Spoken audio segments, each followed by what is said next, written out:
0, 2A, M. La pantalla se iluminó con 5 recuadros. Londres, Tokio, Sydney, Berlín, Nueva York. Isabel Márquez ajustó la silla, con la mano apoyada junto a la factura del tratamiento de cáncer de su hermana, ya vencida. Quedaban 48 horas para cerrar el acuerdo multilateral de $1.6 millones. 30 años de construir confianza condensados en una sola llamada nocturna.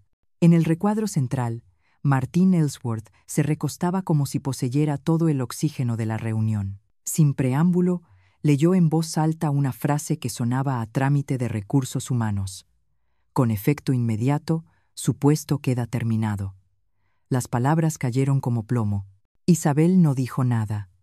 Escuchaba el zumbido del aire acondicionado, el murmullo del ventilador, el ritmo de su propia respiración. Bajo la lámpara de escritorio, cada cifra en la factura brillaba con dureza. La prima vinculada a este acuerdo era la única manera de pagar la siguiente ronda de tratamiento. El silencio agudizaba los recuerdos. Interminables pasillos de aeropuerto, llamadas a las 3 de la mañana, permanecer entre usos horarios distintos y aún así mantener una voz serena como si fuera mediodía. Había aprendido a marcar el compás de todos en la sala, incluso cuando estaban al otro lado del mundo. Martín continuó, hablando de continuidad, de liderazgo fresco, de velocidad y decisión. Su voz tenía la cadencia de alguien que convierte malas noticias en oportunidades privadas. Y entonces Isabel lo oyó. Enterrada entre las frases pulidas, una cadena de palabras legales que parecían de adorno, pero que en el sistema contractual eran una clave contextual. Ella misma había incrustado esas palabras en lo más profundo de la arquitectura como una frase viva. En el contexto adecuado conectaba, en el erróneo bloqueaba. En el instante en que lo escuchó, supo que la hoja había tocado el interruptor. El pensamiento le atravesó como una luz de alarma. 30 años desde una correduría logística de 40 millones hasta un puesto lo bastante fuerte para entrar en cualquier sala de juntas. 140 contratos a largo plazo, ninguno terminado en los tribunales, no por suerte, sino por disciplina y una obsesión con la confianza. Conocía a cada persona por pequeños detalles. El café que bebían, el ritmo de sus teclas cuando estaban nerviosos, el espacio sobrante en un correo urgente. Una vez, un contrato de 90 millones a 7 años casi se derrumbó porque el hijo de un cliente fue arrestado en el extranjero. Isabel envió un abogado de su propia red, coordinó llamadas con la embajada, organizó el transporte del muchacho tras su liberación. El contrato se firmó 2 días después. El contraste con Martín siempre había sido marcado. Él llamaba a la diligencia debida fricción, al proceso freno, a la cautela debilidad. En su última presentación se saltó la fase de evaluación, prometió fechas de entrega y descuentos, y desestimó al jefe de proyecto del cliente. El calor en la sala se volvió frío en minutos. Isabel pasó 3 semanas recomponiendo la confianza. Esa noche, en medio de lo que sonaba como política de recursos humanos, él había puesto la mano en la campana de alarma. Isabel guardó silencio, dejando que el silencio hiciera el trabajo. Pensó en la factura, en la propiedad de la estructura que había construido, en la cuenta atrás que llevaba mucho tiempo incrustada. Una buena arquitectura no necesitaba que su creadora gritara, solo necesitaba el contexto adecuado para hablar. Y ese contexto había llegado. Isabel miró directamente a la cámara como si fuera a través de un ventanal de invierno. Clara, firme, serena. Cerró su cuaderno, apartó la factura, inspiró hondo, lista para dejar que la verdad entrara en la sala que siempre había estado esperando a que se abriera la puerta correcta. Isabel no había nacido para hablar más fuerte que los demás. Había nacido para ser el cimiento. Desde los primeros años, cuando la empresa era solo una correduría regional, comprendió que las cadenas de suministro no funcionaban con eslóganes, sino con horarios de barcos, despachos de aduana, actas de aceptación y llamadas a medianoche. Llevaba un diario de riesgos. Cuando cambiaba el CFO de un cliente, cuando el puerto de destino actualizaba su normativa, cuando un sistema de integración entraba en mantenimiento, Llegaba antes de la crisis, permanecía después del problema. Así fue como 140 contratos pasaron los años sin llegar jamás a los tribunales. Entonces apareció Martín como un eslogan brillante. Más rápido, más ágil, más audaz. Tenía la habilidad de hacer vibrar la sala a su ritmo. Pero cada tren que circula con suavidad necesita que se revisen con más cuidado sus ruedas. Una vez, durante una presentación con un cliente de largo plazo, se saltó toda la fase de evaluación, fijó fechas de entrega y precios, y desestimó las preocupaciones del jefe de proyecto. La temperatura en la sala descendió en silencio. A Isabel le tomó 3 semanas de llamadas de seguimiento, verificaciones y reprogramaciones para restaurar la frágil confianza. Desde ese momento, supo, hacía falta una nueva caja fuerte para el reino. La arquitectura comenzó como una nota al margen y creció hasta convertirse en un sistema. Cada contrato se fragmentaba en 5 partes, cifradas de manera asimétrica, cada parte almacenada por separado con un cliente fundamental.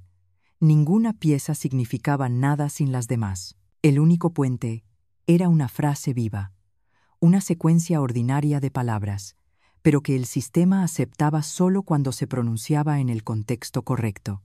La sala adecuada, los participantes correctos, el momento exacto, el perfil acústico preciso de la sala, el registro de acceso correspondiente.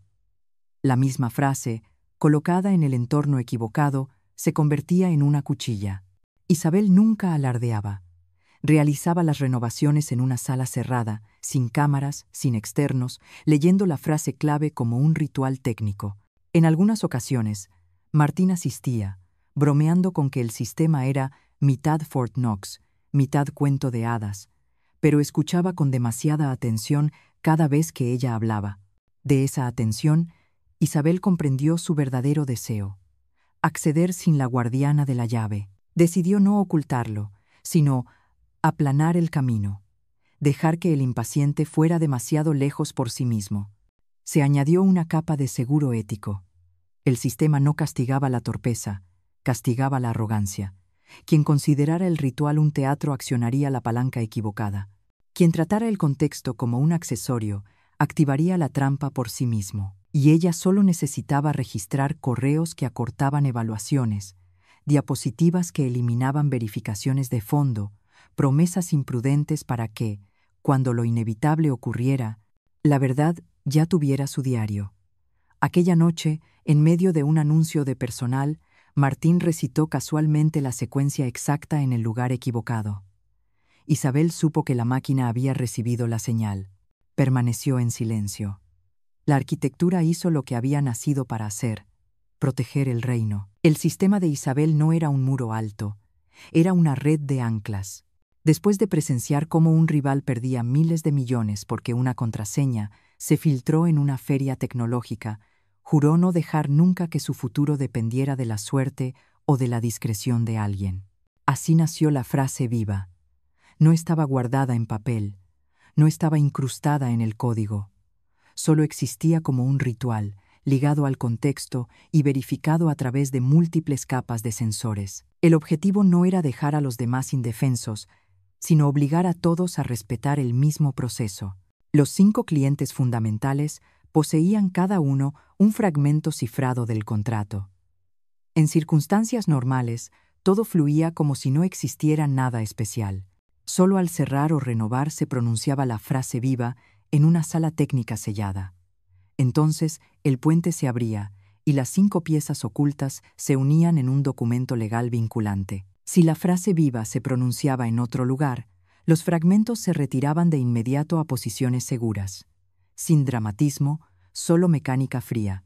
El contexto correcto conecta, el contexto incorrecto corta. Martín siempre quiso doblar el mecanismo. Pidió ver diagramas de flujo, ritmos de tiempo, maneras de acortar los puntos de control. Isabel le mostró lo que debía mostrar: directorios de interfaces, calendarios de mantenimiento, procedimientos de verificación cruzada. En cuanto a las llaves de enlace, las mantuvo ocultas, como anclas que solo aparecen cuando baja la marea. Su regla era simple: Todo lo importante debía estar escondido dentro del hábito correcto. Cuando el hábito se rompía, el sistema lo leía como una señal de amenaza. En los últimos meses, crecieron las señales de alerta, correos instando a saltar la debida diligencia para acelerar, decisiones de ignorar las comprobaciones de compatibilidad de terceros, diapositivas llamativas sustituyendo la documentación técnica. Isabel tomaba nota. No competía en discusiones ruidosas, competía en la resistencia de las pruebas. Y las pruebas preferían la luz del contexto correcto al ruido de un escenario. Mientras otros miraban las tablas de ingresos, ella observaba las uniones entre cifras y procesos. Una tarde de jueves, en la sala de juntas acristalada, Martín orientó la discusión hacia simplificar la autorización. Habló de velocidad, de oportunidades que se perdían por culpa de los rituales. Isabel dijo poco, mostrándole lo que parecía un camino despejado. Ella conocía la mentalidad de quienes querían saltar cercas, anhelaban barreras bajas, atajos rectos y la sensación de ser más listos que el sistema. Lo dejó creerlo. Toda buena trampa es simplemente una habitación sin trampas, si caminas por el camino correcto. El sistema de Isabel no cazaba personas, solo reflejaba. Cualquiera que pronunciara la frase viva en el lugar equivocado, en el momento equivocado, ante el público equivocado vería cómo la puerta se cerraba sola, y cuando se cerraba, no daba un portazo. Creaba silencio el tiempo justo para que quienes necesitaban oír lo notaran. A Isabel le gustaba ese silencio. En el silencio se podía distinguir la certeza de la ostentación, el cimiento de la fachada. Y cuando el cimiento hablaba, la fachada no era más que un decorado. La sala de juntas acristalada brillaba, la mesa de nogal larga y plana. 5 CEOs estaban sentados, espaciados como marcas en una esfera. Carver, Drayton, Yamada, Laurent, Ruiz. Martín se encontraba en la cabecera de la mesa, el punto rojo del láser fijo sobre una diapositiva que decía «Transición de liderazgo». Sonrió, carraspeó y comenzó un discurso sobre la velocidad, la inmediatez, la ausencia de fricciones. Luego, con la soltura de un actor que recita un guión memorizado, pronunció en voz alta una secuencia de 12 sílabas, la frase viva, pero en el lugar equivocado, una reunión con clientes. Isabel no frunció el ceño. Dejó el bolígrafo a un lado. En el sistema, 5 servidores independientes habían capturado la señal completa. Fuente, ruido de sala, registro de asistencia, huella vocal. El mecanismo de defensa se activó. En Tokio, París, Nueva York, Berlín y Sydney, los dispositivos de cada CEO mostraron un banner rojo.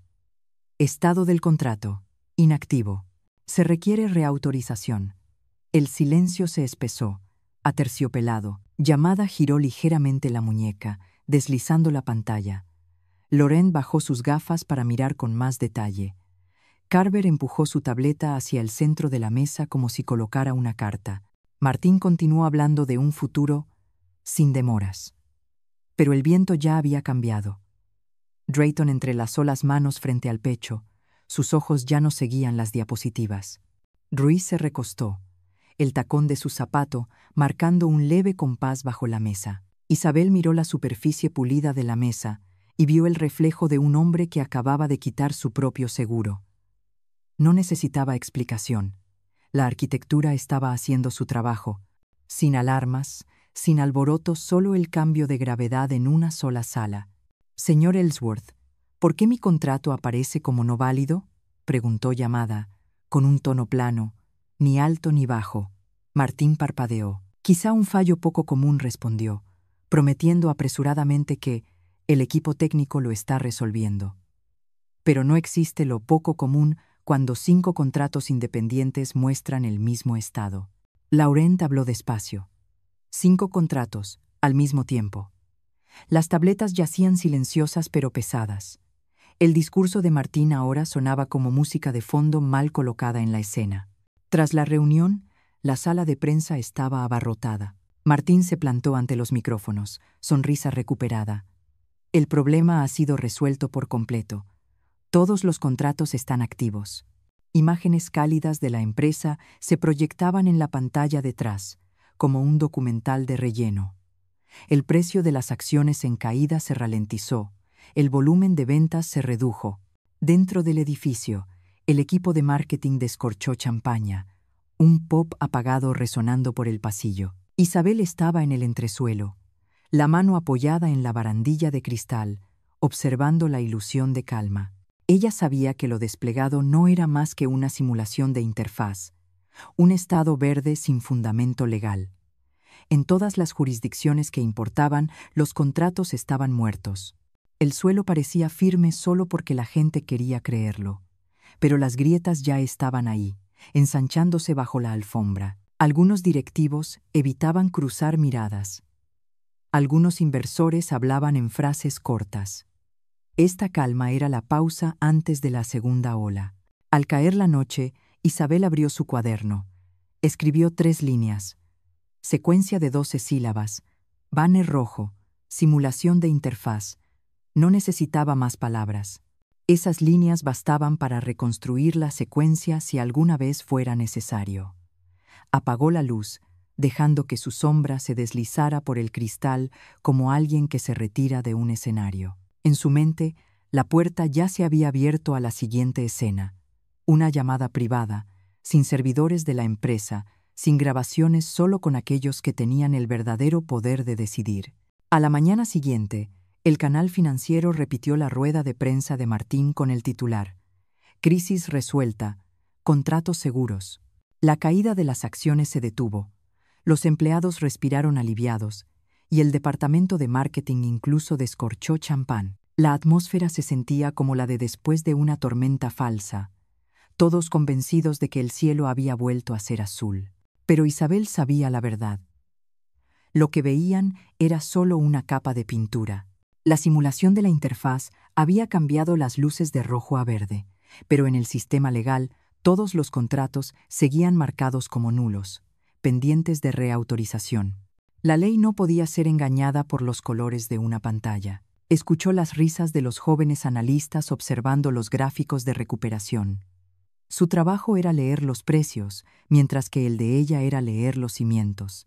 Por la tarde comenzaron a circular rumores. Proveedores exigiendo confirmación de cláusulas, bancos pidiendo revisar calendarios de crédito, aseguradoras cuestionando la validez de un acto de contexto. Esos golpes suaves bastaban para sacudir los muros que Martín acababa de levantar. Él seguía hilando su narrativa pulida, pero con cada palabra, la distancia entre el discurso y la realidad se ampliaba. Isabel no necesitaba desenmascararlo, solo tenía que esperar a que la burbuja estallara sola. Esa noche, en su pequeño apartamento, abrió su portátil. Aparecieron los iconos de llamada. Akira Yamada, Clara Ruiz, Henrik Voss, Lucas Graham y Laurent. Los mismos rostros solemnes que habían escuchado a Martín declarar todo seguro ahora aparecían en una línea privada. ¿Este canal es seguro?, preguntó Yamada. No pasa por los servidores de la empresa. Es directo, respondió Isabel. Asintieron. Clara dijo: Hemos estado esperando este momento exacto. Lo que nos mantenía no era él, sino tú, Marco. Lucas añadió: Bajo su mano, los contratos titubean.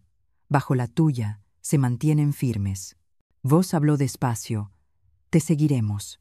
Isabel apoyó la mano sobre la mesa, con los expedientes abiertos delante, y dijo: Renovaremos todo, en el contexto correcto. La llamada privada no utilizó servidores de la empresa. No hubo grabación, solo los 5 CEO e Isabel. No necesitaban largos discursos. Necesitaban un nuevo orden.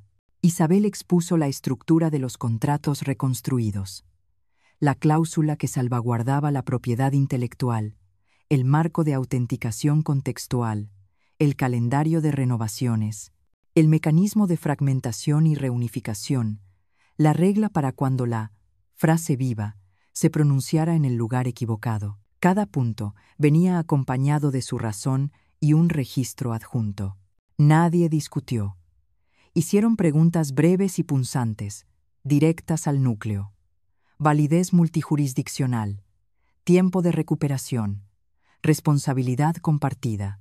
Clara Ruiz dijo: queremos a usted y a su sistema, no al logo antiguo. Llamada dijo: nuestra relación siempre se ha sustentado en el contexto correcto. Henrik Voss asintió: si se quiere seguridad, hay que respetar el ritual. Tai. Lucas Graham añadió: firmaremos dentro de la semana. Laurent concluyó: y hoy terminamos con ellos. Las palabras cayeron como pulsaciones de botón. Isabel comprendió el verdadero poder del silencio. Reúne grandes decisiones en unas pocas frases escuetas. Tras la llamada, Isabel hizo lo que siempre había hecho mejor: organizar.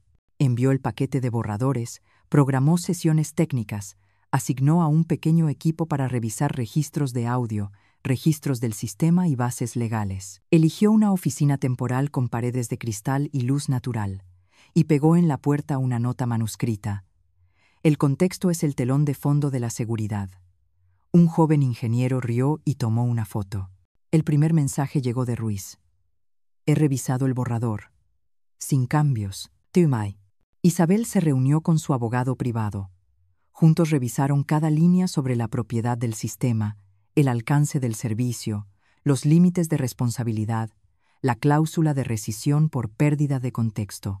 El abogado dijo: usted ya lo ha preparado todo. Isabel sonrió: solo devuelvo el orden. Esa noche salió al balcón y escuchó el viento partirse entre los árboles. 30 años de trabajo de cimientos habían sido una lección de resistencia.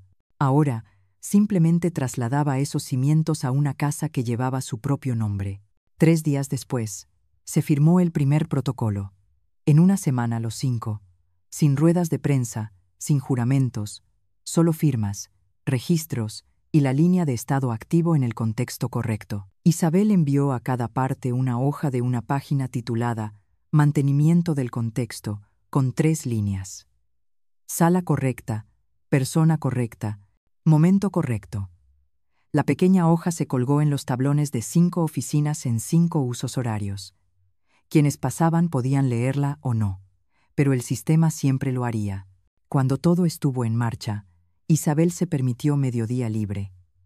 Entró en una pequeña cafetería, pidió un espresso y abrió su cuaderno de tela azul. En una página nueva escribió: una alianza solo necesita contexto. El contexto da origen al orden. El orden construye confianza. El espresso se acabó muy rápido. Cerró el cuaderno, se levantó y en la puerta de cristal vio reflejada a una mujer que ya no necesitaba alzar la voz para dominar una sala, porque ahora la sala misma estaba definida por ella. La noticia estalló. Acuerdo multimillonario colapsa en una noche. Market Systems en crisis. La televisión repitió el momento en que Martín declaró: todo está seguro, junto al aviso legal, inactivo, reautorización requerida. El gráfico se desplomó. Los foros de inversionistas estallaron en comentarios. El Consejo de Administración convocó una reunión de emergencia y emitió un comunicado. El señor Martin Ellsworth asume responsabilidad directa por los daños ocasionados debido a la violación de contexto. Compensará a los socios afectados. ¡Ay! Una frase fría, rígida, más pesada que cualquier discurso. 3 meses después, el letrero de vidrio esmerilado en la puerta decía: Márquez Consultoría. Una oficina luminosa, plantas verdes en la esquina, pizarras blancas cubriendo las paredes.